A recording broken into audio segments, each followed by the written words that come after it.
Hola, buenas noches, ¿cómo están todos? Un Buenas gusto estar noches, hoy con ¿qué tal, Juan ustedes. José? Ahí hemos empezado a ¿Qué tal, grabar. Juan José? Vamos a silenciar los micrófonos de todos primero, antes de empezar. Bueno, les doy la bienvenida a todos los presentes. Mi nombre es José Luis Oviedo. Soy el secretario general de la Asociación de Suboficiales Argentinos. Todos los miércoles estamos desarrollando estas reuniones con excombatientes, en las cuales cada uno cuenta su historia. Y nosotros, desde la asociación, de alguna manera, de esta forma, malvinizamos y tratamos de mantener vivo el recuerdo de nuestros héroes, los que volvieron, los que fueron heridos y los que quedaron allá en defensa de nuestra soberanía nacional.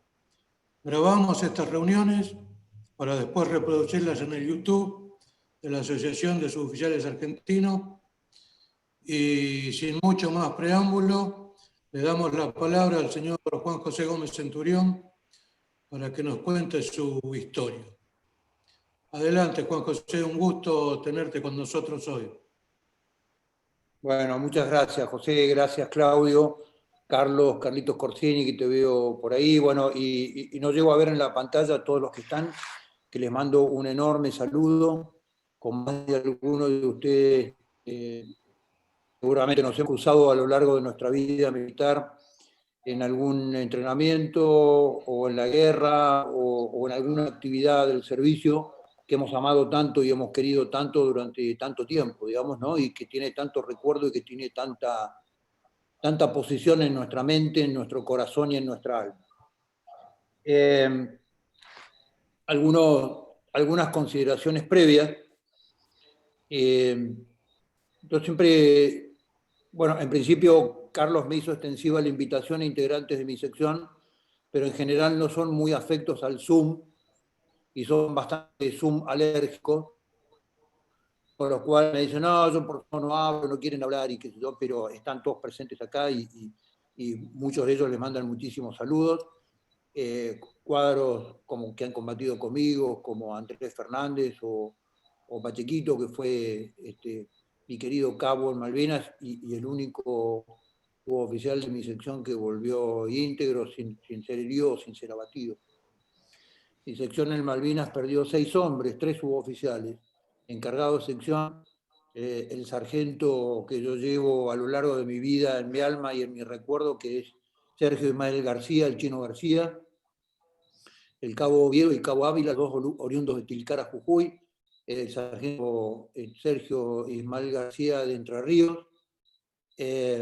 Así que 3 suboficiales caídos en combate, en distintos lugares del combate de edad, un suboficial herido y el único que volvió íntegro de mi sección, mi único cuadro íntegro de mi sección, fuimos Pacheco y yo, digamos, ¿no? Así que fue una sección que llevó sus cuadros adelante y que dimos claras muestras de que los cuadros estuvimos al frente con nuestros caídos y heridos. Yo cada vez que hablo con veteranos de guerra, o cada vez que me junto con mis veteranos de guerra, o cada vez que ahora hablo de Malvinas, siempre les digo lo mismo. Los veteranos de guerra, en algún momento de todos estos años, hemos tenido tanta pelea interna adentro de una sociedad que por orden de la política y por orden del poder estableció un modelo de desmalvinización. Nos pasamos 35 años contando y hablando de la guerra, ¿no? Y muchas veces nos olvidamos de contar por qué peleamos, cuál fue el propósito y cuál fue la causa. Entonces yo muchas veces le digo a mis veteranos, todos los años nosotros nos juntamos, normalmente nos juntamos en Córdoba, en algún lugar de Córdoba. Entonces le digo, nosotros tenemos que empezar a hablar del propósito, del fin, de la meta, de lo que significó la gesta de Malvinas y lo que significó el esfuerzo y la caída de nuestros queridos muertos, de nuestros queridos 649 muertos. Entonces yo siempre, en lugar de volver a contar todas las historias que están en todos los libros y que todos los años contamos, yo digo, bueno, empecemos a hablar de lo que significó la gesta de Malvinas y lo que significa Malvinas adentro del concepto del destino de Argentina como nación. Porque esa es la finalidad de la causa. esos por los cuales estuvimos dispuestos a morir, ¿no? Las Islas Malvinas son un territorio geográfico usurpado por Gran Bretaña hace ya 180 y pico de años, y que forman parte de nuestra geografía histórica, eso lo sabemos todos, que forman parte de nuestro afecto en términos ciudadanos, cívicos y patrióticos, que forman parte del proyecto de la nación argentina, y la nación argentina trató de culminar su proceso de integración nacional a través de la recuperación de Malvinas. Malvinas son argentinas por historia, por herencia hispánica, por geografía, por estar comprendidos adentro de la misma plataforma continental que el continente, solamente separados por una lengua de mar. Y cuando yo hablo del tema Malvinas, lo que digo es que Malvinas no es el pasado de Argentina, Malvinas forma parte del futuro de Argentina. La Argentina como proyecto de nación tiene su natural proyección geopolítica y su natural proyección geoestratégica hacia la Antártida. La Antártida, como continente, es el único lugar del planeta Tierra que no tiene división política y que está amparado por un tratado internacional que Argentina es firmante, que es el Tratado Antártico. Y Argentina solamente podrá acceder a ese territorio cuando se culmine el Tratado Antártico, que es a partir del 2048, o sea, va a ser responsabilidad de nuestros nietos, si Argentina empieza a pensar su proyección hacia el Atlántico Sur, a controlar su mar territorial, a establecer una flota que pueda establecer control territorial y soberano sobre el Atlántico Sur y sobre el sector que pretendemos del Atlántico Sur, y en el medio del Atlántico Sur y en el medio de la relación entre Argentina y su sector antártico. Recuerden que Argentina es el primer país que tiene presencia permanente en el sector antártico de 1904, está ese enorme portaaviones que se llaman Islas Malvinas. Con lo cual, Argentina como proyección geopolítica, todos los países tienen un modelo de desarrollo y de expansión geopolítica y de proyección geopolítica futura. Tiene que empezar a pensar en las Islas Malvinas no solamente como la recuperación de un territorio soberano, sino como el vehículo de control del Atlántico Sur, que es un vínculo con el sector antártico que la Argentina pretende. El sector antártico de la Argentina, como toda la Antártida, todavía ni siquiera sabemos qué hay abajo, si hay riqueza, si no hay riqueza. El desarrollo poblacional del mundo en algún momento va a ver a la Antártida como un lugar de desarrollo humano, como lo tienen países como Estados Unidos en Alaska o en el norte de Canadá, donde ya ahí son lugares habitables, donde vive gente en forma permanente y donde se desarrollan actividades económicas y donde se desarrolla explotación. Entonces, las Islas Malvinas no son solamente una parte emocional del pasado argentino, forman parte del proyecto de Argentina como nación, forman parte de su futuro en el desarrollo y en su proyección geopolítica y geoestratégica. Esto como primer tema. Porque si no, siempre parece que hablamos de una añoranza emocional de nuestras hermanitas irredentas, y la temática se queda ahí. Malvinas no son parte del pasado en Argentina, sino son parte del futuro. Lo segundo que a mí siempre me gusta hacer es una recapitulación muy breve de qué es lo que pasó en términos políticos y estratégicos, cómo se fue planteando el conflicto, porque la desmalvinización lo que planteó es que en algún momento los argentinos desvariamos de la mano de un gobierno autoritario y de un general borracho y le declaramos la guerra a Gran Bretaña. Nada más lejos de lo que fue la concepción histórica y la concepción real y probadamente histórica de lo que fue la recuperación argentina en las Islas Malvinas. Entonces, acá vamos a retrotraernos un poquito hacia antes de la recuperación del 2 de abril, y debemos decir que Argentina durante más de 50 años planteó en todos los foros internacionales, en Naciones Unidas, la necesidad de una negociación bilateral de dos países, Argentina y Gran Bretaña, por la soberanía de las islas. No por la autonomía de dos pueblos, no para ver quién era el dueño, sino plantear claramente el conflicto que estaba planteado en términos de quién era el dueño de la soberanía, por cuestión geográfica, por cuestión histórica, por papeles documentales históricos y por una usurpación por la fuerza efectuada por Gran Bretaña. Para esto, en la década del 60, Naciones Unidas abre un comité muy importante que funcionó durante toda la década del 60, que era el Comité de Descolonización, en donde las grandes potencias como Gran Bretaña, Francia, Alemania en algunos casos, España en algunos casos, Portugal en algunos casos, tenían planteado un conflicto de empezar a abandonar las colonias extramarítimas, extraeuropeas que habían ocupado durante 2 siglos. Y la temática de Malvinas entró dentro de este Comité de Descolonización, y el Comité de Descolonización de Naciones Unidas la impuso a Gran Bretaña de la necesidad de establecer negociaciones bilaterales con el gobierno argentino en orden a retrotraer una situación colonial que venía planteada ya desde 100 años. Gran Bretaña no obedece, obviamente Gran Bretaña dentro del esquema de Naciones Unidas pertenece al Consejo de Seguridad, que eran los 5 grandes después de la Segunda Guerra Mundial, y amparado en ese poder internacional, nunca escuchó la ordenanza de Naciones Unidas que lo obligaba a aceptarse con Argentina y a empezar a retrotraer la situación de descolonización de las Islas Malvinas, porque lo consideraban una colonia británica. No un territorio de ultramar, no parte del Commonwealth, no parte del territorio británico.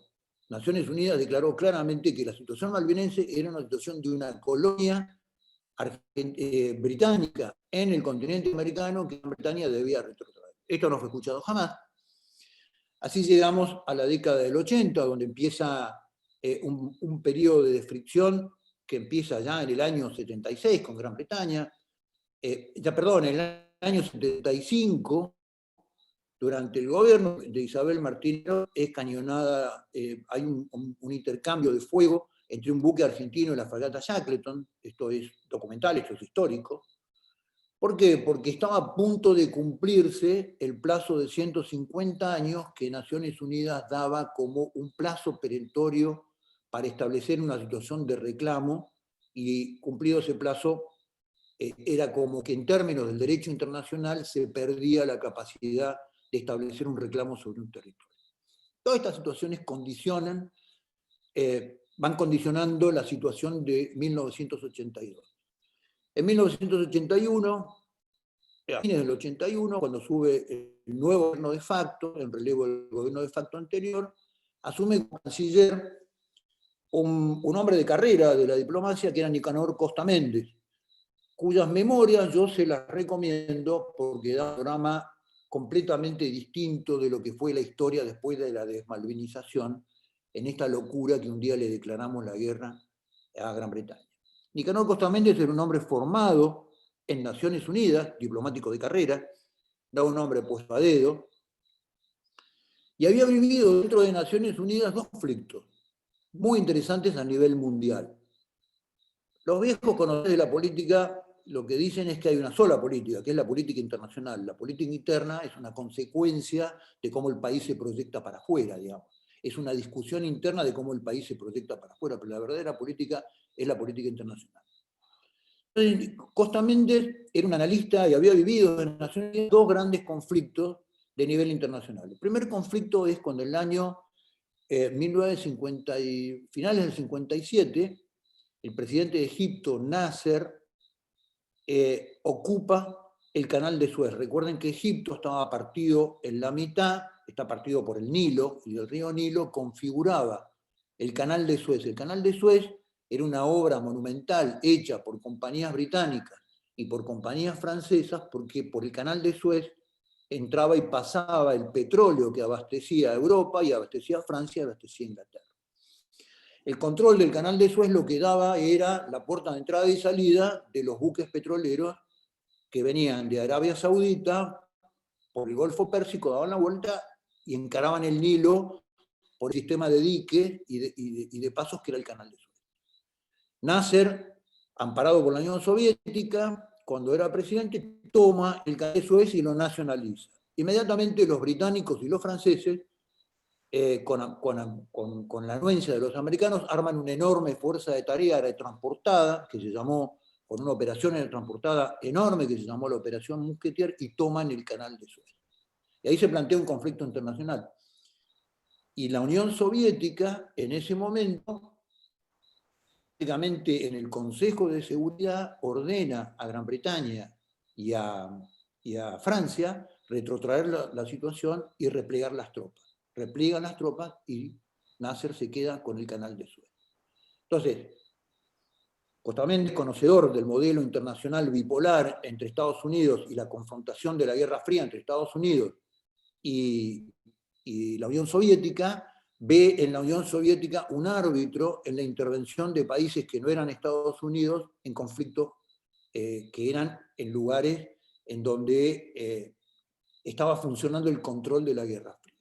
El segundo conflicto de análisis que tiene Costamendi es el famoso territorio de Goas. Goas era un pequeño enclave en la India, portugués, un puerto mercante portugués que los ingleses controlaban desde hacía cerca de 300 años, cuando la India se declara independiente. En el 49, en el 56, se produce un conflicto civil promovido por los hindúes de rebelión, que el territorio quiere pasar a formar parte del territorio de la India, y el Estado hindú invade el territorio de Goas, y cuando los portugueses quieren reaccionar militarmente, de nuevo la Unión Soviética interviene y dice: no puede haber ninguna intervención de flotas extranacionales, extracontinentales en territorios que son de naturaleza colonial. Y sobre estos dos modelos, Nicanor Costamendi presenta el tema, y cuando se plantea el tema de la posible operación de la recuperación de las Islas Malvinas, cuya hipótesis de conflicto era desde el año,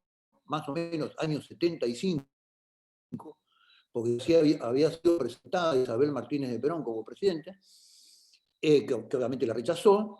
Costamendi dice: si nosotros generamos un modelo de recuperación de las islas, que sea una operación militar diplomática, en donde no generamos bajas a las fuerzas británicas y no generamos ningún daño a los civiles, la Unión Soviética en el Consejo de Seguridad va a vetar cualquier intervención militar de Gran Bretaña. ¿Y por qué era esta seguridad también de la Unión Soviética?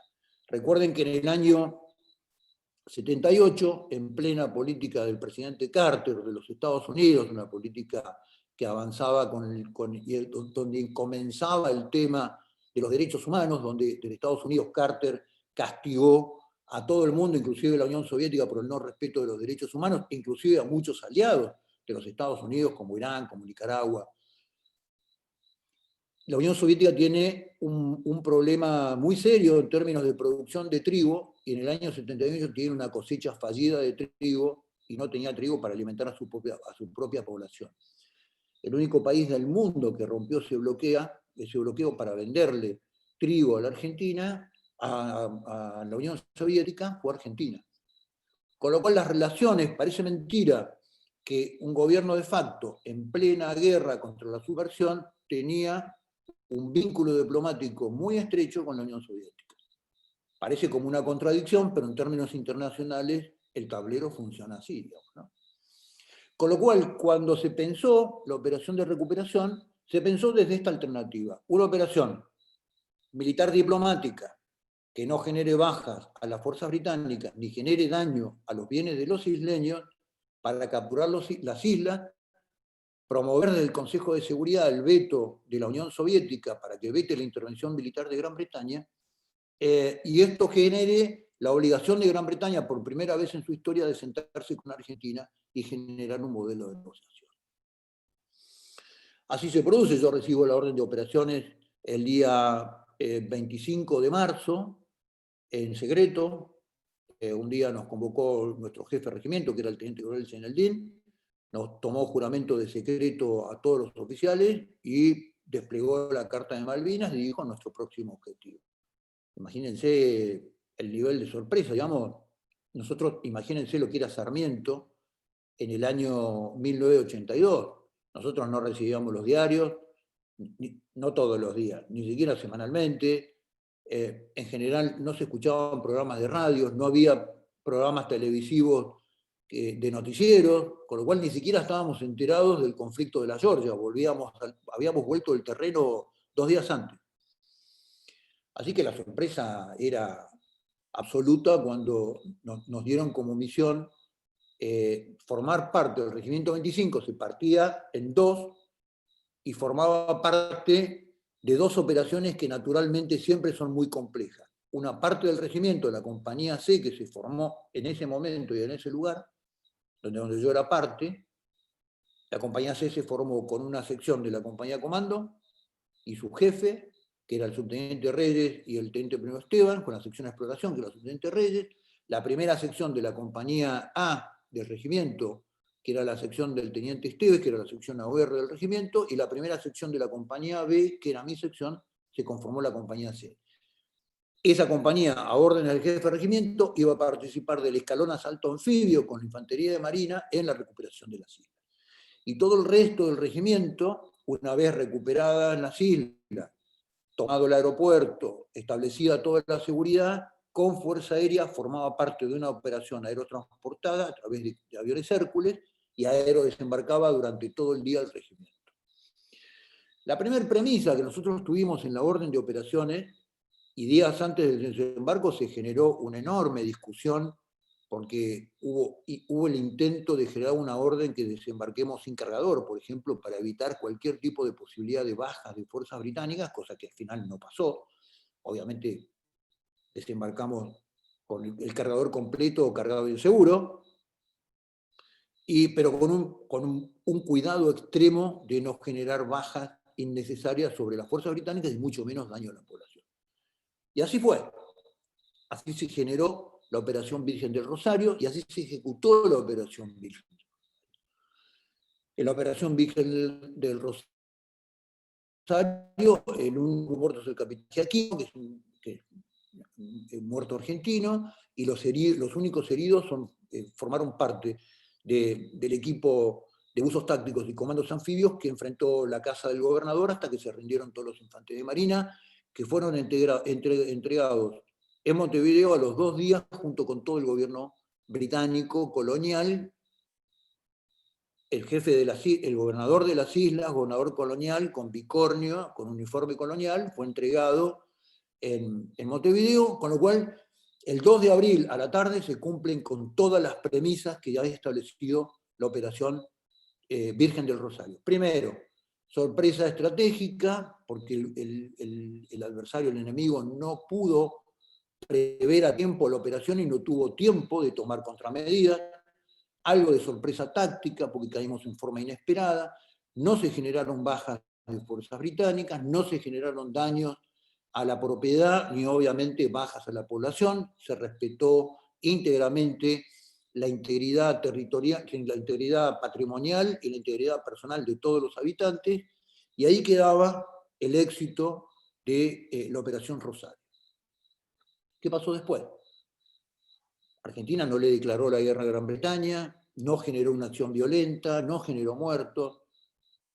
El 5 de abril se reúne el Consejo de Seguridad, los 5 grandes de Naciones Unidas, donde teóricamente la Unión Soviética tenía que generar el veto de cualquier intento de Gran Bretaña de establecer una reacción de naturaleza militar.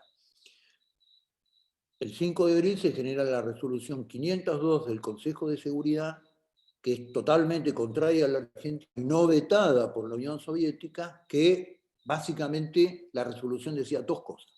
Primero, Argentina debía evacuar todas sus tropas en forma inmediata y autorizaba, de alguna manera solapada, a Gran Bretaña al armado de su flota y partir en dirección a las Islas Malvinas. En la orden de operaciones inicial, terminada la operación de recuperación y tomados prisioneros todos los efectivos británicos y evacuados, se replegaba la Fuerza de Tarea Anfibia y el Regimiento 25 quedaba en Puerto Argentino bajo un esquema de control de población y quedábamos solos con el refuerzo de algún personal de gendarmería para la seguridad pública y el resto de las fuerzas se replegaba. Bueno, A partir del 5 de abril, con la resolución 502, Gran Bretaña, el 7 de abril, lanza desde Southampton, desde el puerto más importante de donde han salido todas las incursiones piratas en forma histórica de Gran Bretaña, lanza la primera parte de la flota. Con lo cual Argentina se niega a replegar el resto de las fuerzas, y ahí empieza un conflicto que no estaba planificado, ni un conflicto en el cual se hubiese pensado que era la reacción británica autorizada por el mundo. Y el mundo autoriza a Gran Bretaña, a través del Consejo de Seguridad, a intervenir militarmente. A partir de ahí hay una sucesión de actos en donde, que esto es muy importante decirlo, se estuvo tan cerca, tanto con Haker, el secretario de Estado americano, como con Pérez de Cuéllar, a una solución negociada que obligaba a Gran Bretaña a sentarse a negociar con la Argentina, que tuvo varias variantes. Una de ellas fue la de 3 banderas, Malvinas con 3 banderas, bandera británica, bandera argentina y Naciones Unidas, hasta que se resolviera el conflicto. Todo esto va durante el mes de abril, y Gran Bretaña avanza con su flota, consigue el apoyo de Estados Unidos con la isla Ascensión.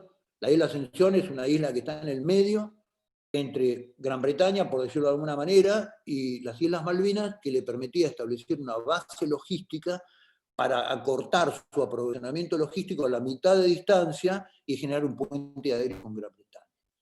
Esto es lo que posibilitó el accionar de la flota, que no hubiera podido accionar logísticamente de no haber tenido la base de abastecimiento de la isla Ascensión. Y cuando se estaban a punto de llegar las negociaciones, coincide con la llegada de la flota a las Islas Malvinas alrededor de finales de abril, 1 de mayo. 1 de mayo ya estaba la flota en positivo de ataque y estaba toda la posición de Pérez de Cuéllar a punto de ser planteada por Naciones Unidas como una solución negociada entre Gran Bretaña y Argentina. ¿Y qué hace Gran Bretaña? Gran Bretaña jamás vino a establecer una negociación ni a sentarse a negociar bilateralmente con la Argentina. Genera el acto de guerra del 1 de mayo, el ataque aéreo sobre las islas, y el 2 de mayo el hundimiento de General Belgrano. Hay un libro británico que es Shank de Belgrano, que quiere decir hundan al Belgrano, que es la orden de Margaret Thatcher cuando dice: si hundimos el Belgrano, hundimos cualquier posibilidad de negociación. Porque hundido el crucero General Belgrano y con más de 300 muertos argentinos, era imposible que Argentina se siente a negociar una salida. En el medio de esto hubo una guerra, hubo una confrontación y hubo una guerra no planificada que se fue armando tácticamente, y con el cruce de distintas brigadas, con el despliegue territorial que tenía, con un puente naval que se cortó a los 4 o 5 días después del 2 de abril, ya con la amenaza de submarinos nucleares. Dejaron de cruzar buques. Ustedes saben que la capacidad de abastecimiento naval es muy superior a la capacidad aérea en capacidad de tonelaje, en capacidad de volumen, de aprovisionamiento. O sea que el fenómeno de las Islas Malvinas quedó cercado por mar y quedó cercado por aire, porque a pesar de las heroicas intervenciones de los pilotos de Fuerza Aérea, la Fuerza Aérea Argentina podía tener supremacía por 5, 6, 7 minutos, por un tema de combustible, y después tenía que volver al continente, con lo cual la supremacía aérea y naval en las Islas Malvinas eran de Gran Bretaña. Y ustedes son lectores de la historia de la guerra y saben que todo territorio insular, desde la guerra del Peloponeso entre persas y griegos, y la guerra del Pacífico, en la Segunda Guerra Mundial, los territorios insulares se defienden desde el mar y desde el aire, no desde tierra. Cuando uno de los dos contendientes domina el mar y el aire, la situación de la isla es una cuestión, tarde o temprano cae, porque las islas no se defienden desde tierra, sino se defienden desde el aire y desde el mar. Y esta fue la situación con que las fuerzas que estábamos desplegadas adentro de Malvinas quedamos a partir del 1 de mayo, prácticamente aislados, absolutamente aislados por mar y prácticamente aislados por aire, porque los abastecimientos de los Hércules, a pesar del enorme esfuerzo de sus pilotos volando al ras del mar, la capacidad de transporte era mínima en términos de abastecimiento por la cantidad de efectivos que habían y las necesidades de los efectivos que habían. Y las tropas, avanzando el periodo invernal, desplegadas en el terreno, sin relevos, sin abastecimiento logístico, sin capacidad de abastecimiento logístico interno, porque Carlos Corsini puede contar que el primer objetivo de los ataques aéreos a partir del 1 de mayo y los bombardeos navales eran sistemas antiaéreos, es de manual, sistemas antiaéreos, sistemas de comunicaciones y helicópteros en tierra. Con lo cual, a partir de mediados de abril, prácticamente era imposible el abastecimiento logístico interno de las islas a través de helicópteros. No había vehículos, porque había muy pocos vehículos, porque no había habido capacidad de transportarlos a través del transporte naval.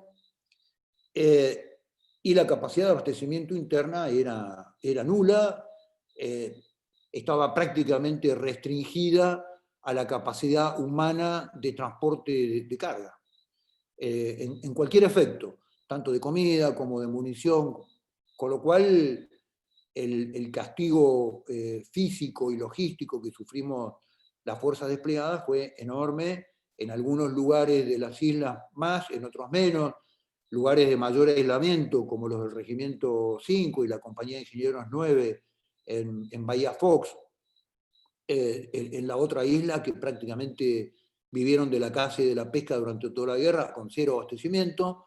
En Darwin sufrimos muchísimo el proceso de abastecimiento logístico, fundamentalmente en el vínculo logístico entre Puerto Argentino y Darwin, y en los sectores defensivos del Puerto Argentino, también por la escasa capacidad de transporte en vehículos. Con lo cual,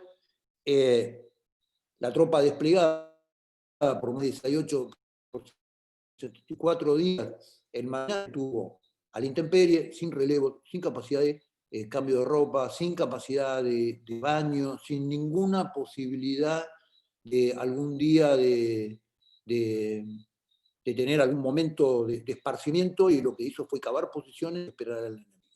Y esto sabemos que en la historia de la guerra tiene un solo final. A pesar de todo esto, los mismos británicos, que muchos argentinos no han leído, lo que han destacado es la tenacidad y la heroicidad en cada uno de los combates en los que han participado. Y basta leer el libro madre de Sandy Woodward, que fue el comandante de la Fuerza de Tarea, No Picnic, para darse cuenta el nivel de oposición y el castigo que sufrieron las fuerzas británicas en tierra por parte de los efectivos del Ejército y de la Infantería de Marina Argentina, en el aire y en el mar, a través del castigo que le propinó la Fuerza Aeronaval y la Fuerza Aérea Argentina.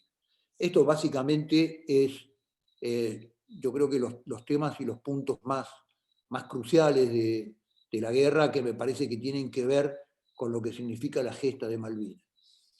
Y acá hay temas que también se empiezan a desglosar. Ustedes saben muy bien que los cuadros que estábamos desplegados en Malvinas, en general todos habíamos leído durante toda nuestra vida historia de guerra.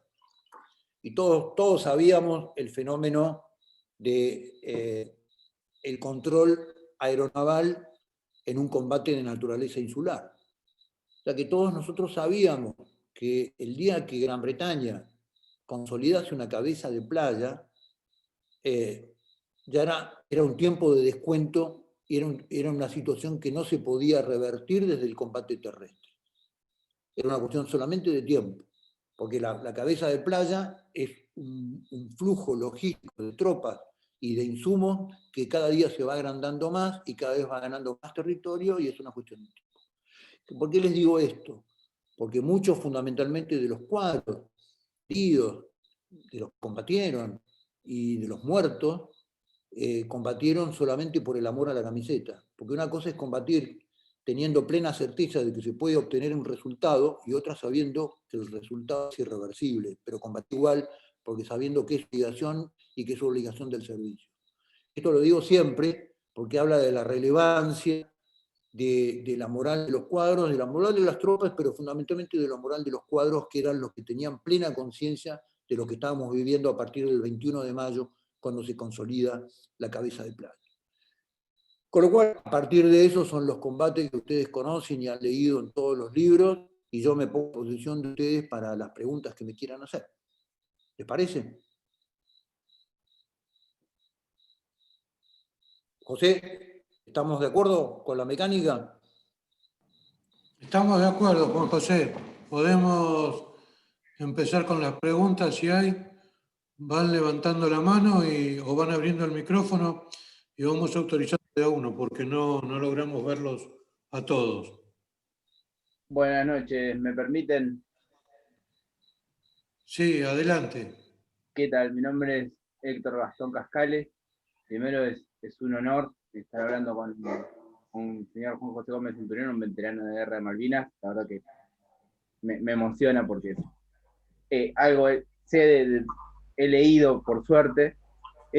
Hay un grupo que se llama Operación Malvinas para no olvidar en Facebook, que dice que la cuestión de los 150 años es mentira, y yo lo escuché a usted recién decirlo. Si me podría, por favor, explayarse un poquito más sobre ese tema, porque siempre es algo como que todo el mundo está en controversia con ese tema. Sí. Sí, Gastón, bueno, muchas gracias por su saludo. Se lo agradezco muchísimo y lo valoro enormemente. A ver, lo de los 150 años no era una norma escrita, pero era un uso y costumbre en términos del derecho internacional. Por algunos interpretados de una forma, por otros interpretados de la otra. Pero era un riesgo que siempre corrió Argentina, que se le pase el plazo, con lo cual en los tribunales internacionales se puede considerar adecuado un reclamo de reivindicación. No era una norma escrita, pero era un uso y una costumbre. Que en el derecho internacional, como hay tan poco escrito, valen más los usos y las costumbres que las normas. Bien. Esta es un poco la respuesta que puedo. Perfecto, muchísimas gracias, señor. La verdad que un orgullo hablar con usted. Muy bien.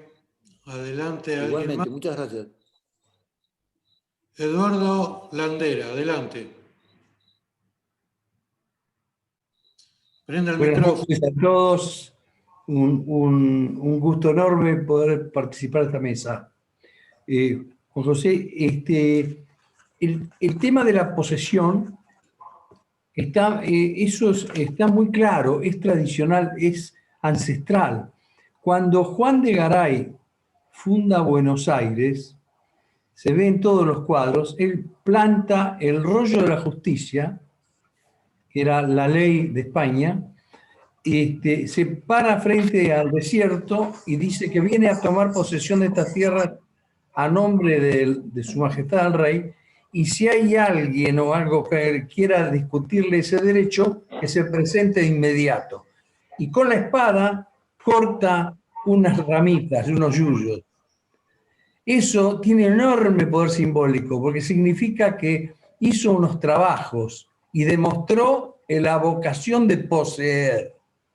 Si la vocación de poseer no está demostrada y reiterada, lentamente va caducando el derecho. Por eso que lo de los 150 años es cierto, es muy cierto. La Argentina poseyó durante un tiempo las Islas Malvinas, demostró su vocación de poseerlas en los hechos, de manera que ni siquiera la derrota militar le va a negar ese derecho. Es exacto lo que estaba diciendo Juan José. Disculpen, por favor, la interrupción. Bueno, muchas gracias, muy instructivo, Eduardo, muy instructivo. Y agrego, perdón, Raúl, un segundo, agrego a lo que dice Eduardo, la historia de las Islas Malvinas se divide en dos, porque no hay 180 y pico de años de posesión continua, hay 150, 74 días de posesión argentina y después una nueva usurpación por parte de Gran Bretaña. O sea que la sangre de nuestros héroes marcó la historia de las Islas Malvinas y del reclamo argentino en dos partes. Y esto no es menor, porque en el futuro, en términos de las futuras negociaciones que vamos a tener con Gran Bretaña en forma bilateral, esos 74 días de posesión argentina y de sangre argentina derramada marcan lo que dice Eduardo, la voluntad de posesión. Con sangre, ¿no? Que no es menor.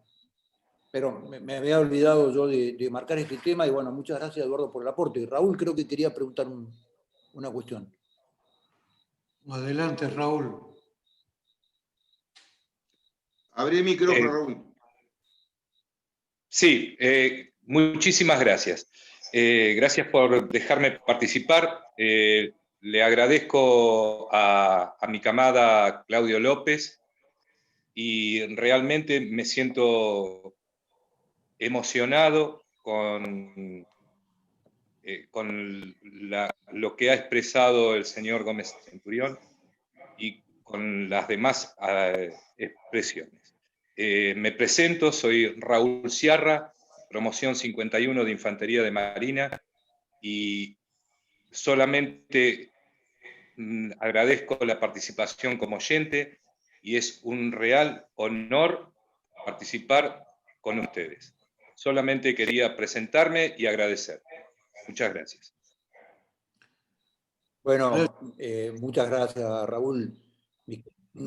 Mis queridos infantes de Marina, con la Infantería de Marina yo tengo una relación, yo soy infante de Marina honorario además, he estado embarcado varias veces, participado de muchos ejercicios, he trabajado mucho con la Infantería de Marina en los cursos de comando, yo fui instructor del curso de comando durante 6 años, y bueno, la participación de la agrupación de comandos anfibios en el curso de comando realmente para nosotros era inestimable, y generaba un enorme nivel de afecto por los instructores y por los cursantes en forma mutua, y tengo enorme cantidad de amigos que me escriben diariamente de la Infantería de Marina, así que a esos queridos, ni pato ni gallina, infantes de Marina, los infantes de Marina, un enorme aprecio, respeto, consideración y camaradería. Así que muchas gracias por tu saludo, Raúl. Sí, yo quería hacer una pregunta a Juan José. Sí, Miguel, adelante. Bueno, con Juan José nos conocemos porque yo soy el encargado general del Centro de Salud de los Veteranos que está ahí en el IGN. Hace 10 años que estoy ahí trabajando con toda la gente que hace que los veteranos se sientan un poco mejor, se les hace el anexo 40. Pero no voy a hablar de ese tema ahora, sino quería que Juan José se explaye un poquito con respecto a la situación de las tropas en Malvinas, porque si bien fue una defensa de zona, yo tengo entendido que fue una defensa de zona y que no había otro sistema, un defensa de zona exactamente en el lugar, porque tampoco uno se podía trasladar hacia otro lado, o sea, no es que podía hacer un intercambio con gente que estuviera de reserva. Entonces, yo estuve con el Regimiento 5 en Puerto Howard y yo lo viví así, y yo cuando tengo en alguna conferencia les explico. Me gustaría que Juan José vos le dieras una explicación porque hay mucha gente que desconoce este tema, por favor. Bueno, sí, cómo no. Bueno, Miguel Ángel, no te había visto, un placer de verte. Miguel Ángel es de los veteranos que trabajan para los veteranos. El Centro de Salud de Veteranos es un ejemplo en el mundo, donde inclusive veteranos de guerra británicos han venido a atenderse al Centro de Salud, que han organizado un puñado de cuadros con su esfuerzo personal, con el coronel Vilgré en su momento, un enorme trabajo, y cuando él dice que me ve en el Centro de Veteranos es porque siempre todos vamos a hacernos algún service ahí en algún momento dado, y realmente nos atienden como hermanos. Y por eso vamos al centro de Salud de Veteranos de Guerra. Es una obra enorme que han hecho con un esfuerzo personal enorme. Así que gracias por ese trabajo, Miguel Ángel. Lo que dice Miguel Ángel es, una vez planteado, después del 5 de abril, la situación en donde Argentina empezaba a reforzar con tropa, porque se veía venir el avance británico, cómo se armaba el despliegue y cómo se armaba la defensa. Entonces se hizo un estudio que está Yo se los recomiendo, el informe Malvinas, es un informe, el informe final de Malvinas es un informe que tiene una cantidad de información tremenda, tiene todas las órdenes de operaciones, un documento histórico tremendo. Si en algún momento dado se pueden juntar con él, van a poder leer cosas muy detalladas, que obviamente leídos a la luz de 38 años después, uno empieza a entender la lógica de muchas cosas, ¿no? Hay mucha gilada, ¿no? En lo que se ha hablado de Malvinas, cualquier periodista deportivo hoy opina sobre Malvinas como si fuese Patton, ¿no? Entonces, la verdad que hay que ir a las fuentes documentales para entender qué es lo que pasó. Cuando la apreciación de situación que se hace para hacer el despliegue de tropas, configura un lugar de 15 lugares de desembarco posibles de los británicos. Algunos lugares cercanos a Puerto Argentino, San Carlos, Fitzroy, lugares donde los británicos en algunos desembarcaron y en otros intentaron desembarcar, como Bahía Agradable, que es Fitzroy, ¿no? donde la Fuerza Aérea Argentina los agarró 2 buques de desembarco británicos con todo el batallón de galeses y escoceses arriba, y los agarró la mañana del 25 de mayo, porque llegado el buque a media tarde del día 24, los 2 comandantes de los batallones dijeron: no desembarquemos en el día de hoy porque las tropas van a tener una condición climática sumamente desfavorable si desembarcan. Desembarquemos mañana. Y al otro día, antes de que desembarquen, los agarró la Fuerza Aérea Argentina, Cruz Carvalho, uno de ellos, el Sir Galahad hundió, bajó al fondo, y el otro salió gravemente averiado con enorme cantidad de bajas de las tropas británicas embarcadas. Digo, fíjense que 2 batallones de la NATO formaban parte de la NATO en combate invernal, dijeron: no desembarquemos hoy porque hay mal clima, digamos, desembarquemos mañana a la mañana. Y los agarró por dormir esa noche arriba de los buques, a la mañana siguiente los agarró la Fuerza Aérea. Bueno, 15 lugares posibles donde las fuerzas británicas podían desembarcar, en modo anfibio o en modo helitransportada. Las 2 capacidades grandes de desembarco que se le asignan a las flotas es la capacidad helitransportada y la capacidad anfibia. Los lugares cercanos a Puerto Argentino, se estableció un perímetro defensivo sobre Puerto Argentino, pensando que el modelo de desembarco iba a ser un modelo de desembarco en fuerza cerca de Puerto Argentino. ¿Qué fue lo que pasó? ¿Por qué no pasó esto, digamos? De nuevo, toda la gilada habló durante 38 años, ¿cómo puede ser que no se hizo un desembarco en fuerza cercano a Puerto Argentino por el nivel de castigo que sufrió la flota británica por la Fuerza Aérea Argentina, que jamás se lo esperaron? Jamás los británicos, por ejemplo, supusieron que técnicos argentinos iban a terminar de ensamblar el dúo Super-Étendard con el misil Exocet. Porque el 2 de abril, en el momento que se produce la guerra, los equipos franceses se repliegan de Argentina. Argentina había terminado de comprar tanto el Exocet como el Super-Étendard, que en ese momento eran 2 joyas tecnológicas del arsenal de la NATO, y dijo: estos tipos no lo van a poder poner a funcionar. Y lo pudimos poner a funcionar. Inclusive un Exocet hizo un disparo de tierra contra un buque. Cosa inédita en la historia de la guerra moderna. Un buque pensado aire-tierra o aire-mar, tirado tierra-mar. Bueno, eso lo hicieron ingenieros argentinos. Entonces, en este modelo de defensa de la capital principal, que era Puerto Argentino, donde se encontraba toda la población, se encontraba la gobernación y el poder político, se hizo un modelo defensivo defendiendo las alturas cercanas a Puerto Argentino. ¿Por qué los británicos no desembarcaron cercano a Puerto Argentino? Por temor a la Fuerza Aérea. Era el único lugar protegido de las islas en términos de protección aérea, porque estaba protegida por 2 enormes acantilados, el estrecho de San Carlos. Y fue ahí donde se planificó el desembarco, porque los buques, en el tiempo que dura la operación de desembarco, tenían la protección de los acantilados y se podía sobre tierra proyectar un modelo de defensa aérea para protegerse de los aviones argentinos. ¿Qué pasó? Los mismos británicos cuentan que tardaron en calibrar sus equipos de defensa antiaérea desembarcados el 21 de mayo más de 24 horas.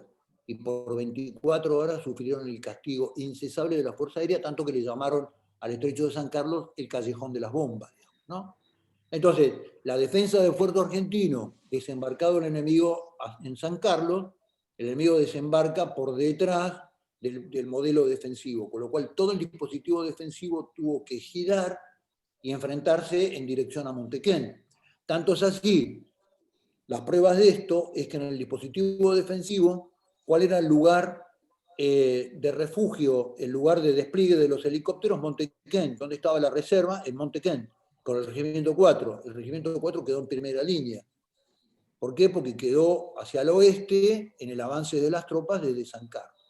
Entonces, yo tuve la oportunidad, bueno, primero, la disminución de la cantidad de helicópteros día por el fuego aéreo, por los ataques aéreos y el fuego naval, mermó significativamente la capacidad de transporte táctico de tropas para generar un modelo defensivo más móvil, por un lado. Por otro lado, la capacidad de marcha de las tropas argentinas, cada vez que todos los días todos perdíamos 100 gramos, 150 gramos de peso, con tropas desplegadas a la intemperie, en lugares de altísimo nivel de frío, muy poco abastecimiento logístico, llegado el día de los combates, yo pesé toda mi vida 78 kilos, categoría de Carlitos Monzón. Yo perdí, cuando volví de Malvinas, en Malvinas perdí cerca de 10 kilos. ¿Por qué? Porque el frío, la actividad, el estrés, el comer una vez por día, lo que va haciendo es castigando el físico, frente a tropas que habían estado un mes embarcadas haciendo gimnasia a la cubierta, y el día antes del desembarco habían dormido en caliente y tenían un relevo cada 3 días. Entonces, la capacidad de maniobra de los elementos, cargando las cosas al hombro, cargando los morteros al hombro, cargando la munición al hombro, cargando la munición adicional al hombro, la capacidad de maniobra era mínima.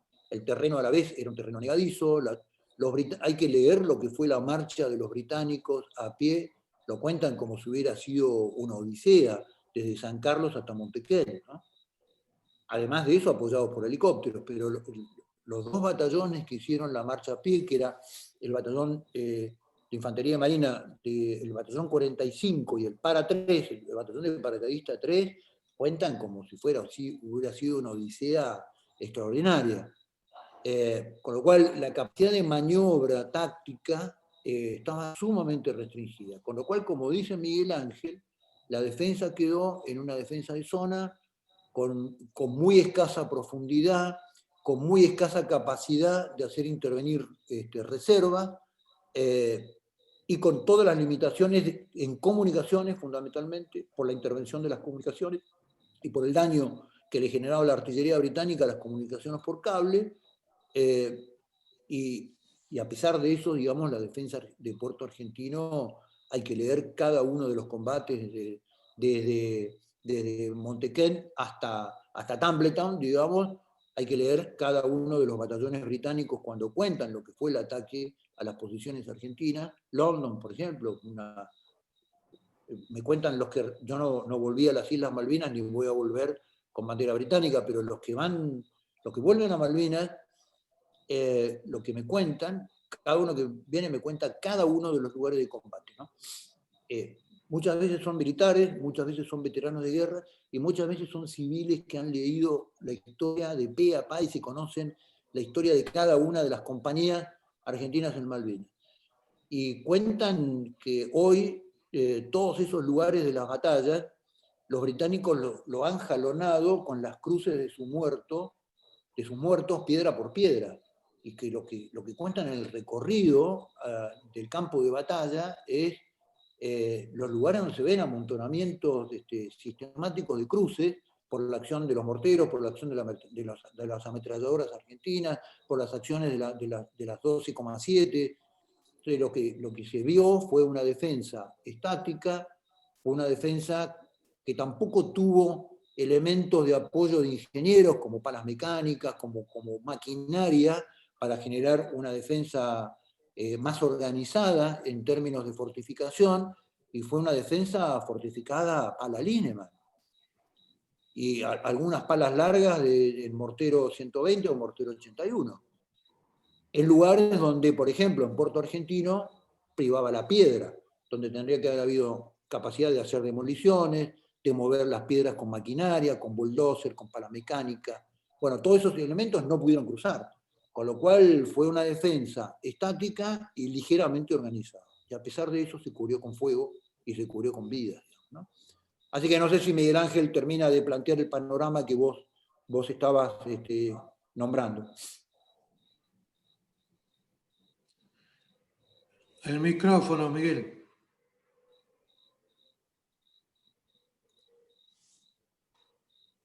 El micrófono, Miguel. Tenés que abrir el micrófono.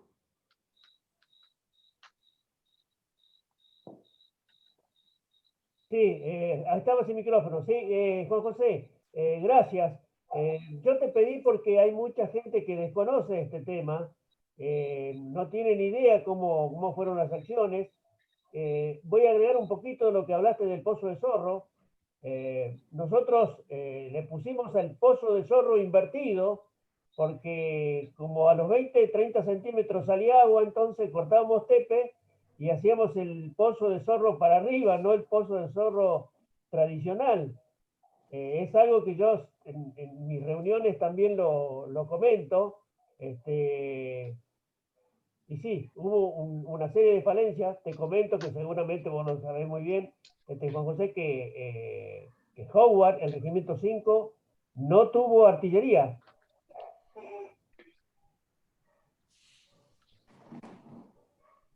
Y lo que hicieron en Howard, para simular la artillería, hicieron posiciones simuladas con tubos de fibrocemento pintado, y el enemigo británico siempre creyó que había artillería y se rompía los sesos para pensar los ataques y el fuego naval sobre la artillería argentina, y eran posiciones simuladas que habían organizado entre el Regimiento 5 y la Compañía de Ingenieros 9, Mayor Minorín Lima, que estaba ahí de la Compañía de Ingenieros 9.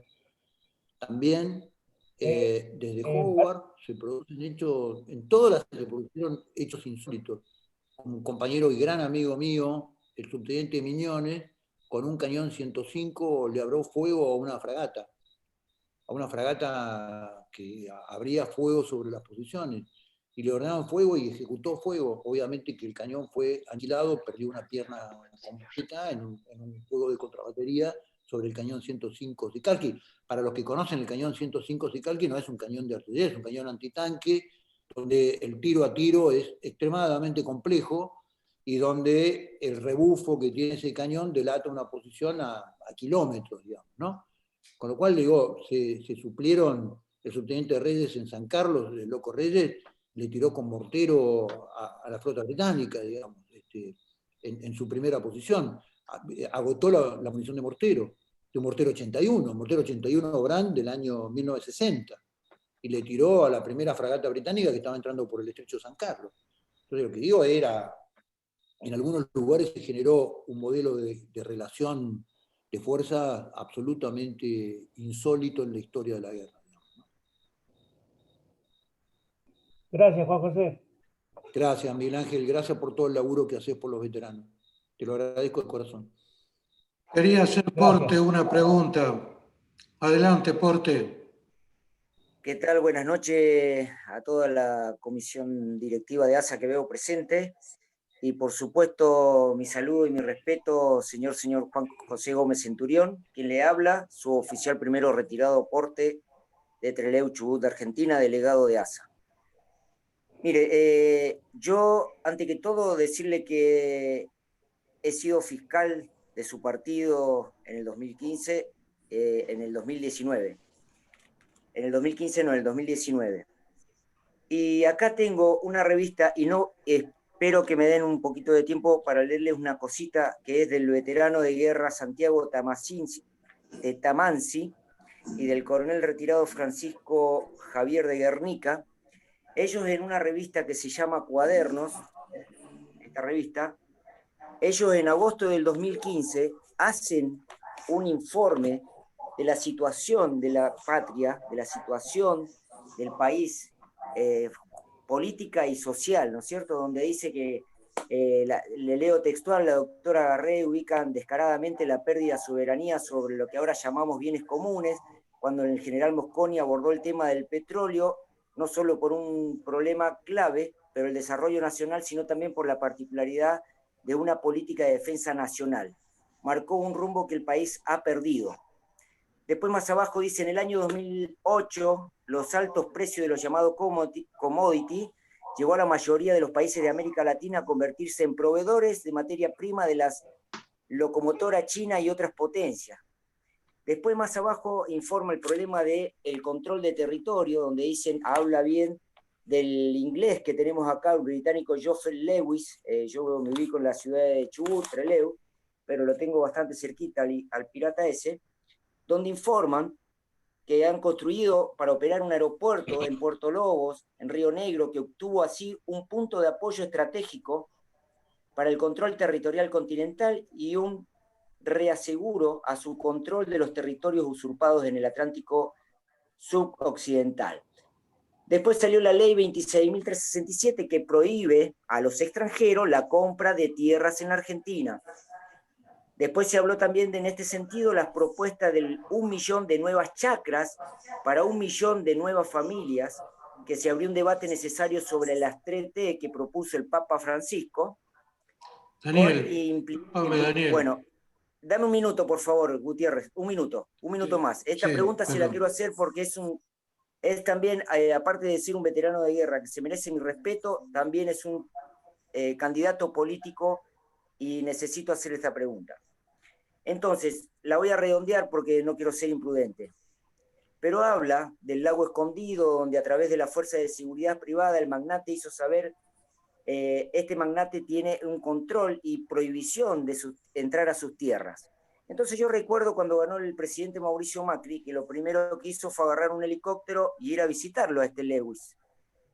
Entonces yo digo, desde el 2018, desde agosto del 2015, los militares argentinos, los que deberían custodiar nuestra patria, o el servicio de informaciones, o los servicios de inteligencia de la patria, ya estaban informándole a los políticos argentinos lo que se venía sobre la patria. Yo la pregunta que le hago a usted, señor Juan José Gómez Centurión, es, ¿los políticos argentinos que tenemos ahora, realmente, ¿usted cree que quieren la patria o están defendiendo intereses personales o extranjeros?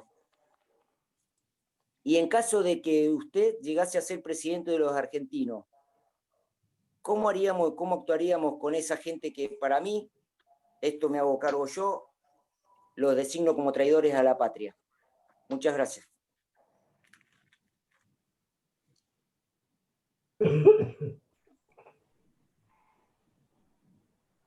El micrófono, Juan José. Gracias, Daniel, por tu pregunta. Son preguntas como para hablar largo y tendido. Te voy a tratar de ser muy sintético, pero no puedo dejar de saludar gente. Lo estoy viendo ahí a Marcelo Llambías, Prabanjo, un hermano de la guerra, un héroe de guerra, un soldado de infantería que me honra con su amistad y con su afecto. Así que, Marcelo, abrazo. Lo veo a Abel Mejías también ahí, un veterano de guerra de la Armada. Querido Abel, abrazo enorme, ¿cómo estás? Así que discúlpenme, pero los chivos, pero no puedo dejar de saludar. Como no los veo todos en la pantalla, por ahí van apareciendo y justo cuando los engancho. Y como además está disfrazado con el perfil de su hijo, seguramente, que aparece como Mariano Llambías, lo veo ahí lejos. ¿Cómo estás, Marcelito? Muy bien, mi mayor. Y acá al lado mío, violando la cuarentena, lo tengo al coronel mayor Lautaro Jiménez Corbalán, que le mando un abrazo. Vos sabés que me parecía que era la cabeza de Lautaro, pero no me atrevía a decir que era él. Te mando un abrazo, Lautaro, el coronel Lautaro.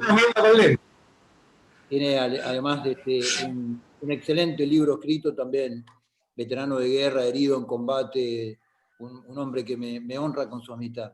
Así que un abrazo a los dos. No sé qué hacen juntos en la cuarentena, pero bueno, eso es otro tema, digamos. Para contestarle a Daniel. A ver, Daniel, yo lo digo en forma abierta siempre, y lo he dicho en el debate presidencial, la política argentina, en principio quiero ser claro, fui invitado a hablar de la temática de Malvinas, no quiero hacer política colgado del tema de Malvinas, porque ustedes fueron convocados para escucharme sobre el tema Malvinas, pero tampoco voy a evitar contestar. Discúlpeme, si quiere no está obligado a contestar, señor. No, Daniel, a ver, no, por favor. Lo que digo es que no me puedo negar a contestar la pregunta que me hace Daniel. También lo que quiero decir es que esto yo lo he dicho en el debate presidencial, digamos. La política argentina ha llevado al Estado argentino a un modelo de Estado fallido. Estado fallido se llama aquel modelo de Estado que no puede cumplir con su obligación básica. La obligación básica del Estado, la situación fundacional por la cual una sociedad se organiza jurídicamente en un Estado, es primero para que ese Estado tenga el monopolio del ejercicio de la fuerza legítima. El Estado Nacional ha perdido el control territorial desde hace muchísimos años, más de 3 décadas en la Argentina, y ha perdido la capacidad de tener el monopolio de la fuerza. Basta ver un partido de fútbol, en un partido de fútbol complicado, y yo les pregunto, ¿quién corre? ¿La barra brava o la policía? Corre la policía. Entonces digo, desde este ejemplo hasta el control territorial en el territorio del sur o los territorios de Lewis tiene que cumplir las leyes en la Argentina. Y el Estado Nacional tiene la obligación de hacerles cumplir las leyes a Lewis, a los mapuches y a toda persona en la Argentina que habite el territorio argentino, hacerle cumplir las leyes. Es la razón de ser del Estado, imponer el ejercicio de la ley. No solamente convencer sobre el ejercicio de la ley, sino además imponerla. Porque si el otro no quiere, tiene que imponerle que cumpla las leyes argentinas. Bueno, habrá cosas muy interesantes ahí. Bancame un segundo, Juan, y ya te doy el micrófono. Es muy interesante lo que vos planteás, y yo en esto también quiero ser absolutamente franco, sobre esas leyes que están sobre la prohibición de extranjeros para la compra de tierras en la Argentina. ¿Sabés quién promueven ese tipo de leyes? Los estudios de abogados que terminan siendo los testaferros. Esas leyes las promueven eso lo los desconoce estudios de el pueblo abogados argentino. Bueno, déjame que te lo diga, digamos. Entonces, cuando uno hace una ley tan ridícula que es que ningún extranjero puede comprar las tierras, el extranjero lo que va a contratar es un estudio de abogados y va a poner un titular de la tierra y el dueño va a seguir siendo el extranjero. Lo que tenemos que buscar en la Argentina es un modelo transparente, donde un extranjero pueda comprar tierras y tenga que cumplir con todas las leyes argentinas y el Estado Nacional le imponga el cumplimiento de las leyes. Eso es un Estado que funciona. En ningún lugar del mundo se le prohíbe a nadie comprar la tierra, pero tiene que cumplir con la ley. Y tiene que usar la tierra para hacer lo que dijo que iba a hacer y no otra cosa. Entonces, me parece que el tema no pasa por sacar leyes que son incumplibles, porque hoy en día una persona compra algo y no sabés quién es el que pone la plata, digamos. Entonces, lo que hay que hacer es que el Estado Nacional funcione. Y el Estado Nacional son los organismos de inteligencia, el Estado Nacional son las Fuerzas Armadas, el Estado Nacional son fuerzas de seguridad. Nosotros hemos visto en el año 2017, con esta carrería de Maldonado y los autopercibidos mapuches, hemos visto la gendarmería en fotos, en filmaciones, entrando a las comunidades mapuches y las comunidades mapuches palpando de armas a la gendarmería. En la Argentina, los patos le tiran a las escopetas. Los gendarmes son los que tienen que palpar de armas a los autopercibidos mapuches y sacarles de los lugares que ocupan. Esto es el ejercicio de la ley. Argentina, vuelvo a repetir,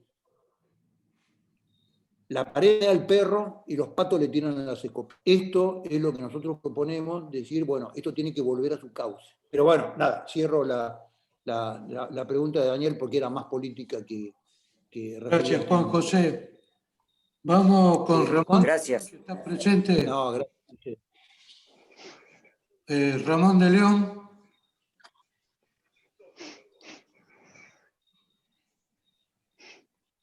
Que, perdón, lo acabo de ver entrar a Sergio Díaz ahí. Sergio, saludame, un abrazo, ¿cómo estás, querido? Buenas noches, Ramón de León aquí. Usted me conoce, Ramón, Juan José. ¿qué haces, querido? ¿Cómo estás? Yo muy bien, acabo de terminar de comer un asado con Carlos Corsini hace unas horas nada más. Y por supuesto, en nuestro lugar malvinero, que es nuestro rancho en Puerto Yeroá, al cual te debo los corderos, que, que me los sacaste en cara en Caleta, en Córdoba, ¿te acordás? En el Quincho. Están Pero pendientes, ¿eh? esos corderos ya deben ser carneros, boludo, ya Son están así de grandes, pero alto, porque es ahora una hay jirafa, nuevos, un hay cordero. nuevos, hay nuevos. Bueno, soy un soldado combatiente de Malvinas, del Batallón 5 Infantería Marina. Combatí codo a codo con mis compañeros y también al lado de Robacio en su momento cuando llegó el 14 de junio. Para los que no me conocen, he sido dirigente del centro de la provincia de Entre Ríos desde hace 26 años. Y desde hace 16 años presidente de la Comisión de Veteranos de Guerra del Banco de la Nación Argentina, en la cual vos, Juan José, fuiste el vicepresidente. En reiteradas oportunidades he hecho reclamos, porque no soy de quedarme o tragarme el sapo. Cuando tengo que decir algo lo digo. Siempre he sido así, quizás por eso muchas veces he tenido un montón de problemas, ¿no? Pero bueno, la turba nos hizo así, nos formó de esa manera. Y sigo conduciendo el centro provincial, sigo estando al frente de la Comisión de Veteranos de Guerra, aunque hoy queden 7, gracias al retiro que vos sacaste, donde se fueron de los 70 que éramos, quedamos 7. Así, mirá, 7, que está muy bien, y que hay compañeros que están muy tranquilos, y que están muy bien, y que lo aceptaron, y que lo propusieron. Está bien, esto fue muy bueno. Pero bueno, algunos decidimos continuar en la lucha laboral y en la lucha malvinera, como lo venimos haciendo la mayoría de los que hemos dedicado parte de nuestra vida a continuar post Malvina la defensa de nuestra soberanía de la forma que podíamos y con lo que tenemos. Muchas veces sin demasiado conocimiento y pidiendo prestado letra muchas veces para legislar aquellos reconocimientos que el Estado nos debía y nos debe dar, porque todavía falta mucho para que el veterano de guerra y su familia sea considerado realmente lo que muchas veces por ahí se dibuja como héroes. Héroes son los que están ahí en la turba, que vos fuiste a rescatar a algunos y que a otros no pudiste, y que también fuiste a rescatarlo porque un soldado te dijo, vos le cumpliste la palabra a ese soldado que cayó herido, que a la noche lo venías a buscar. Vos mismo lo dijiste. ¿O no, Juan José? Esto es así. La historia se conoce, nosotros la sabemos. Los que militamos y estamos en la causa Malvina, nos conocemos todos, o la mayoría. Y si no, a través del tiempo nos vamos conociendo. Yo sigo combatiendo contra la hipocresía de muchos políticos que usan la causa, que la usan con un sentido nada más que partidario, como también van a usar a aquellos que han sido movilizados porque son mayoría de votos en una campaña política. Nosotros seremos 20.000, ellos serán 300.000. Entonces, si lo capitalizás en votos, a muchos políticos eso no les importa. Pero a los patriotas, a los pocos que van quedando, y que es lo que necesitamos, para levantar a nuestra querida Argentina, y que nuestros hermanos no hayan muerto nada más que al cohete, por decirlo así, es precisamente esto: que llegue al gobierno un patriota. Y lleguen al Gracias, gobierno Ramón. los hombres que tienen identidad nacional y no aquellos que venden humo detrás de un escritorio sin saber siquiera lo que es haber pisado la turba. Nada más, muchas gracias. Le agradecemos. Uno de los pocos soldados que está aquí presente en este Zoom, es la primera vez. Y Juan José, vos me conocés de hace tiempo y sabés que no me guardo nada, ningún sapo me lo trago. Yo cuando tengo que decir algo, lo digo. Ya lo probaste en Calera, allá en aquel asado que comimos con todos los compañeros bancarios, cuando vos eras vicepresidente del Banco Nación, y nos dijimos algunas cosas y que me gusta porque eso hace crecer a los hombres. Ramón, le agradecemos mucho que tenemos más personas para preguntar. Perfecto, no hay ningún problema. Yo la primera Le vez que... agradecemos mucho, Ramón. Adelante, Gracias. doctor Soria. Adelante, Gracias. doctor Soria. ¿Qué tal? Un Buenas abrazo noches. enorme, Ramón. Buenas noches a todos los participantes. Buenas noches, mi mayor. Yo soy el suboficial principal Juan Soria. Soy el abogado de esta linda institución que está pronto a formarse jurídicamente. Y mi pregunta apunta, yo hace 2 años he escrito un libro jurídico de Malvinas. Es la responsabilidad objetiva y subjetiva del Estado sobre los veteranos de guerra de Malvinas y sus índices de suicidios. Pero mi pregunta va a un mito. Yo en el año 1989, con el grado de cabo, había sido destinado al Regimiento de Infantería Mecanizado 25, en ese momento Colonia Sarmiento, y tuve la suerte de estar en la Compañía de Infantería Mecanizada B, Sargento Primero Sergio Ismael García.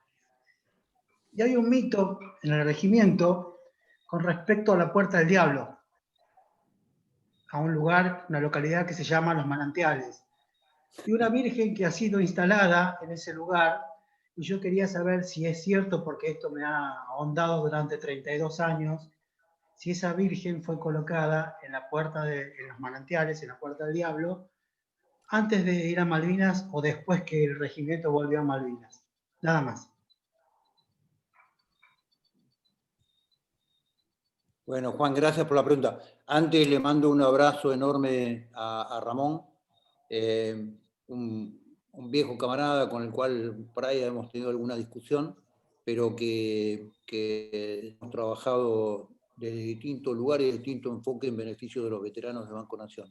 Aprovecho a saludarlo a Sergio Díaz, que lo acabo de ver, al petizo. ¿Dónde estás, enano? Ahí te vi, Sergio Díaz. Hola, ¿qué tal? Buenas noches. Buenas noches, mi subteniente, un placer poder estar acá. Y bueno, ya que me da pie, le quiero hacer una pequeña preguntita. Igualmente, querido. Para que yo tengo una pregunta pendiente. Ahora me tocan los chivos.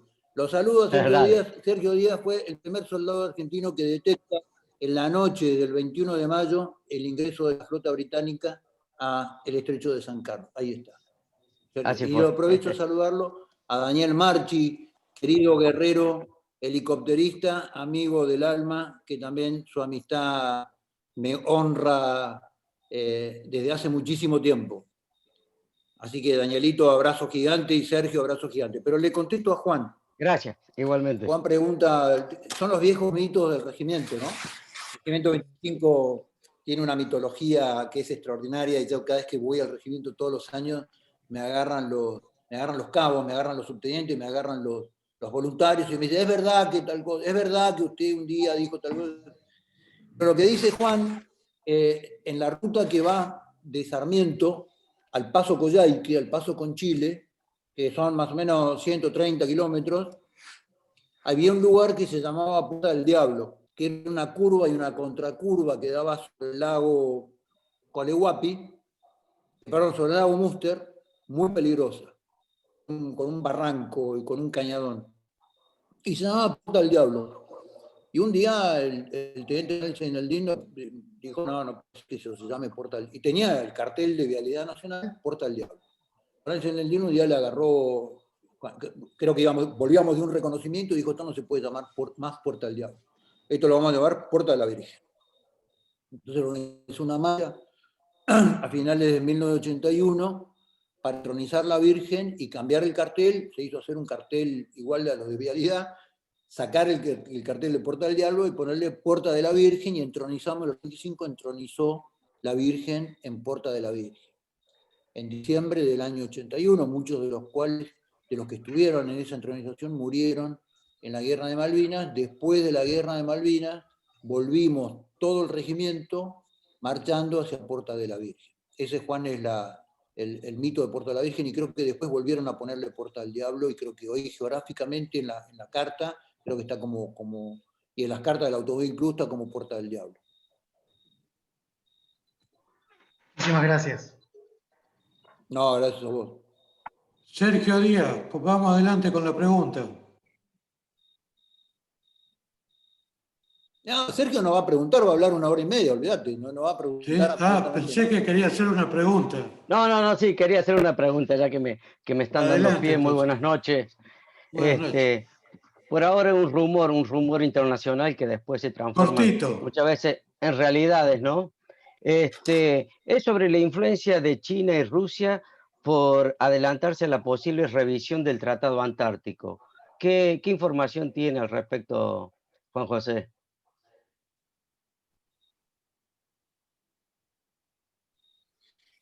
Mirá, he leído... Sí, te escuché, Sergio, perfecto. Seguramente he leído la misma información en redes que has leído vos, que es... me parece que hay algo de fake ahí. También hablan de que Gran Bretaña está generando el conflicto mapuche, que justamente cuando vos lo tomás, el conflicto mapuche en la provincia de Neuquén, cuando lo proyectás en forma antártica, reduce significativamente la pretensión argentina, y prácticamente coincide con el borde de la pretensión británica sobre la Antártida. Hay mucho fake, me parece, de ese tema. Sería difícil de creer que China y Rusia quieran tener presencia en el cielo del Tratado Antártico, y Chile es un país que tiene una política internacional capaz de vincularse a cualquier interés internacional. Miren qué interesante lo que están hablando, que si Argentina, con el conflicto mapuche, le cede tierra.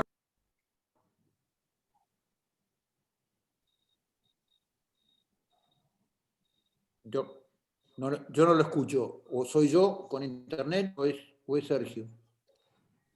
Ahora estamos en línea, yo lo escucho. No, yo no lo estoy escuchando, Sergio. No. Yo sí escucho, ¿eh? Yo sí. Estamos escuchando. No, yo voy, discúlpenme, voy a apagar mi imagen para tener mejor sonido. Imagen.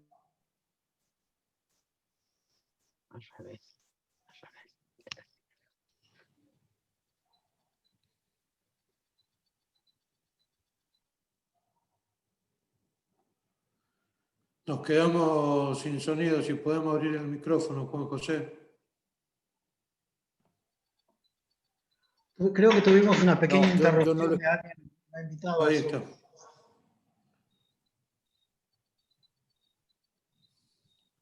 Bueno, cierro la pregunta de Sergio. Sería prácticamente impensable que la política de expansión china no esté pensando hoy lo mismo que la rusa en términos internacionales en el modelo del Tratado Antártico. Tanto Chile como Brasil son dos países vecinos que tienen una clara conciencia geopolítica, clarísima, histórica, que tienen una capacidad diplomática de gestión internacional que la Argentina perdió en las últimas 3 décadas de la mano de sucesivos gobiernos que ponen a amigos en los puestos de embajadores y a cargo de la Cancillería, y de un país que ha perdido el rumbo en términos de las relaciones internacionales como es Argentina. Con lo cual, en eso hay que estar muy atento, y en todo lo que significa, porque el Tratado Antártico tiene una cláusula que es muy traicionera. Dice que, puestos de acuerdo todos los países firmantes, se puede rever el Tratado Antártico en cualquier momento. O sea, el acuerdo concluye en el 2048, casi 2050, pero con un acuerdo de los firmantes integrantes del pacto, no dice claramente en qué modelo de mayoría, el pacto puede ser cancelado y revisto o revisado. Con lo cual hay que estar muy atento a esos movimientos, porque acuérdense que tanto Chile como Brasil, Brasil tiene un modelo de proyección antártica que en su proyección geográfica, que también coincide con la parte argentina, y la de Chile casi es toda la península San Martín, digamos. Exacto. Así que hay que estar muy atento a esas movidas internacionales, Sergio. Muy bien, muchas gracias, Juan José, un abrazo. Muy bien. La última pregunta. Gracias a vos, querido. Palabras finales de nuestro vicepresidente, el señor Gutiérrez. Adelante, Mejía.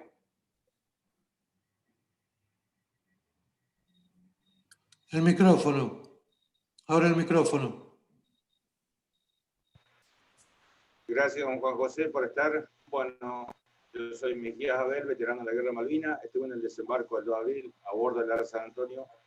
Y mi pregunta con respecto a Juan José era de cuánto integraban el grupo que él tenía en su momento en su lugar de combate y cuánto regresaron a Puerto Argentino, porque yo estuve en la guerra hasta el final, estuve 3 días prisionero ahí en el aeropuerto, y me gustaría saber con cuántos hombres estuvo y con cuántos volvió, si es posible, Juan José. Sí, cómo no. Bueno, Abel, fíjense cómo la posguerra nos vincula a todo, ¿no? Abel estaba en el Cabo San Antonio, Sergio Díaz era la sección del Regimiento 25 que desembarcó del Cabo San Antonio. El enano era tripulante de cuando vos eras un capo y a bordo del buque, el enano iba abajo en un sollado a punto de meterse en un vehículo anfibio. Yo era jefe de sección, cierro el micrófono, cerré la imagen para tener mejor sonido, porque estaba teniendo alguna interferencia. Yo era jefe de la sección Romeo, de la compañía C del Regimiento 25, tenía 38 hombres a mi cargo. Nosotros combatimos 37 hombres con 36, una baja que ya habíamos tenido, con el refuerzo de 2 o 3 hombres más que se nos fueron juntando, como el Cabo Fernández, como Domingo Álamo de la sección Bote. Yo tuve 6 muertos en mi sección y 12 heridos. Eso fue el resultado de los combates de Darwin y Cubren. Nosotros fuimos, la plaza de Darwin capitula el día 29 de mayo, y yo fui, a partir del 29 de mayo, prisionero de guerra. Nos embarcaron en el Norland Hall, en San Carlos. Bueno, no estuvimos en Ajax Bay, estuvimos en San Carlos, pero no estuvimos prisioneros ahí, sino que pasamos de largo. Nos embarcaron en el Norland Hall, que era un ferry que hacía Dover-Calais, y nos entregaron en Montevideo, en el puerto de Montevideo, el 14 de junio a la noche. Y ahí nos fue a buscar un buque de la Armada y nos trajo hasta el continente. Este fue más o menos el derrotero de mi sección, Abel. Bien, gracias, Juan José. Bueno, yo tuve la suerte de volver en el Bahía Paraíso, así que, pero bueno, fue otro triste final, pero seguimos con la patria. Vos tuviste vuelta de lujo, yo tuve vuelta en clase turista, como prisionero de guerra. No, pero vine en el Bahía Paraíso durmiendo en el generador porque no había lugar, porque estaba lleno de heridos. Sí, claro. Muy bien. Gracias, Abel, un abrazo gigante. Carlos, adelante, Carlos. Abra el micrófono, por favor. Bueno, muchas gracias, José. Una cosa, Juan José, por favor, si nos podés dejar un mensaje final de proyección de trabajo, ¿no? Es muy general tu pregunta, Carlito. Es totalmente ambigua, digamos, ¿no? No, bueno, el mensaje que yo les dejo, el tema Malvinas es un tema que convoca siempre patria, ¿no? Como valor. Y Argentina es una sociedad que ha perdido el valor de la patria. Dice Toynbee que todas las naciones en el mundo tienen una fe fundante. No solamente se trata de una fe religiosa, se trata de un esquema de valores que son fundantes, que le dieron origen a esa sociedad. Y cuando las naciones empiezan a olvidar y empiezan a entrar en conflicto con su fe fundante, desaparecen. ¿No? Este es lo que escribe Toynbee en un tratado que tiene 17 tomos, que es la historia de todos los pueblos de la humanidad. Entonces yo vuelvo a remitirme a esa fe fundante de la nación argentina, el concepto de la patria. La patria es ese vehículo histórico que a los seres humanos individuos nos transforma en sujetos de la historia. Por favor, ¿pueden cerrar los micrófonos si son tan amables? Ese vehículo...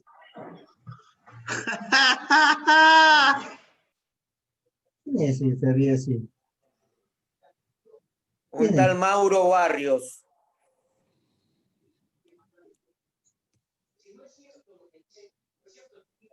Él el que está riéndose es un tal Mauro Barrios. Es el mismo que interrumpió hoy la conferencia. No. Empezaron a abrir los micrófonos.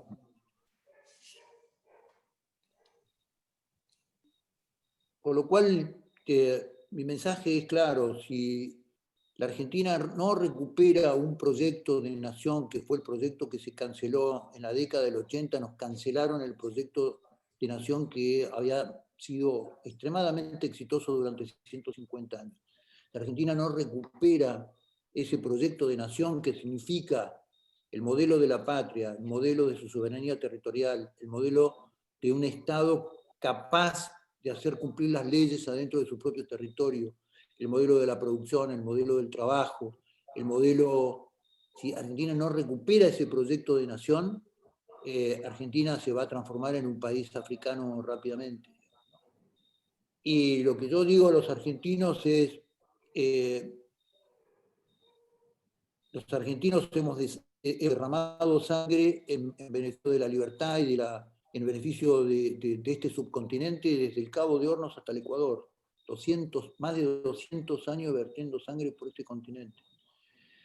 Y lo que nosotros hemos sostenido históricamente es un proyecto de nación que sorprendió al mundo y que la dirigencia lo ha destruido en 4 décadas. Y si nosotros no somos capaces de sostener ese proyecto de nación, nuestros hijos van a perder su identidad con la fe fundante y se van a ir de este país y se van a ir nuestros nietos. Como vinieron alguna vez nuestros abuelos y nuestros bisabuelos, en conflicto con una Europa que había perdido también su fe fundante, su proyecto de vida y su proyecto de nación. Lo que digo es, debemos recuperar esos valores. Argentina es un país que tiene todo, tiene todas las riquezas, tiene todos los capitales, tiene el capital humano, tiene todo en su poder para hacer a nuestros nietos un futuro extremadamente promisorio. Lo que tenemos que generar es una clase de dirigente que sea, primero, patriota. No se puede hacer bien lo que no se ama. Segundo, que sea honesta. Y tercero, que tenga una visión estratégica para entender cuál es la proyección natural de la Argentina hacia el futuro. Así que Mayor, disculpe. Mayor, disculpe. ¿Puedo terminar? Sí, por favor. No, porque había una persona... Que yo mi mensaje es que tratemos de construir ese futuro para nuestros nietos y glorificar la sangre de tanta gente que dio la vida por este país. Nada más que eso. Así que yo les agradezco enormemente esta invitación. Para mí es un placer estar con ustedes, hablar de estos temas. Y nada, convóquenme más seguido y va a ser muy divertido y va a ser muy lindo poder conectarme y poder estar en contacto con tantos queridos camaradas como los que veo en la pantalla. Les mando un abrazo gigante a todos y, como siempre, que viva la patria. Viva Muchas la gracias. Viva, Juan José, gracias. ¡Viva! Gracias. ¡Viva la patria! Muchas gracias por estar. ¡Viva la patria! ¡Viva la patria! ¡Viva la patria! ¡Viva la patria! Un abrazo enorme. ¡Viva la patria! ¡Viva la patria, ¡Vamos! señores! Danielito, ¡Vamos, Martín. señores! José Luis. José Luis. Sí. Rolón, Gutiérrez, perdón. Palabra patria. Bueno, buenas noches a todos. Para los que no me conocen, soy el suboficial mayor retirado de Ejército Ricardo Gutiérrez, actualmente vicepresidente de la Asociación de Suboficiales Argentinos. Esta asociación, como siempre decimos, está haciendo historia porque es la primera vez que estamos tratando de unir a todos los suboficiales de las fuerzas, ya sea armada o de seguridad nacional o provincial, y realmente lo estamos logrando con muchísimo esfuerzo. Uno de los objetivos que nos pusimos fue empezar a malvinizar también, porque estaba un tanto olvidado el tema Malvinas. Así que les agradezco muchísimo a Juan José Gómez Centurión por haber estado. Impecable su relato y seguramente lo volveremos a molestar en breve para que nos siga contando sus vivencias. Muchas gracias a todos y a disposición para lo que necesiten.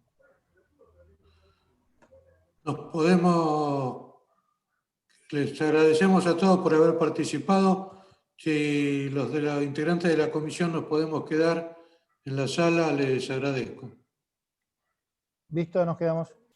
¿Le puedo hacer una pregunta a la comisión? Necesitaría Sí, decirles algo. ¿Me permiten hablar desde el rol de la mujer? Por supuesto. Adelante. Sí, cómo no.